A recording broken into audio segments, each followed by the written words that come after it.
मुंबईतील 26/11 हल्ल्याचा मास्टरमाइंड तहव्वूर राणाला आजच भारतामध्ये आणलं जाण्याची शक्यता आहे। तहव्वूर राणाला सुरुवातीच्या काळामध्ये दिल्लीमध्ये एनआयए कोठडीमध्ये ठेवलं जाईल, त्यानंतर त्याला मुंबईमध्ये आणून खटला चालवला जाण्याची शक्यता आहे। तहव्वूर राणाला मुंबईमध्ये आणल्यानंतर आर्थर रोड जेलमध्ये अजमल कसाबला ठेवलेल्या कोठडीतच ठेवलं जाईल अशी देखील माहिती समोर येते।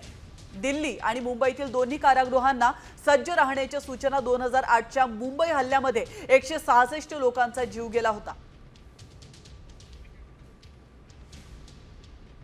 तर तहव्वूर राणा हा नेमका कोण आहे आपण पाहतोय। मुंबईवरच्या 2008च्या दहशतवादी हल्ल्याचा तो मास्टरमाइंड आहे। तहव्वूर राणा हा आयएसआय आणि लष्कर-ए-तैयबाचा दहशतवादी आहे। मुंबई हल्ल्याचा सूत्रधार डेव्हिड कोलमन हेडलीला तहव्वूर राणाने मदत केली होती। दहशतवादी हल्ल्याच्या 1 वर्षानंतर शिकागोमध्ये FBI कडून राणाला अटक करण्यात आली। दहशतवादी तहव्वूर राणा हा 15 वर्षांपूर्वी शिकागोमध्ये ट्रॅव्हल एजन्सी चालवायचा।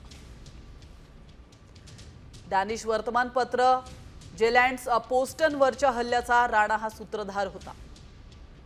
वर्तमानपत्रावरील हल्ला प्रकरणामध्ये राणाला 2013 मध्ये 14 वर्षांच्या तुरुंगवासाची शिक्षा झाली।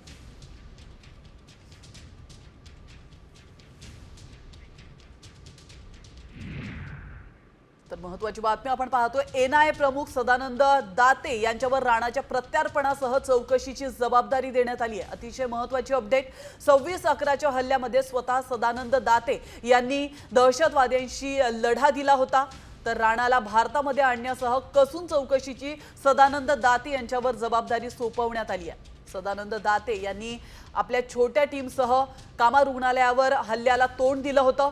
तर हल्ल्यामध्ये स्वतः जखमी झालेल्या दातेंनी अनेकांचे देखील प्राण वाचवले होते।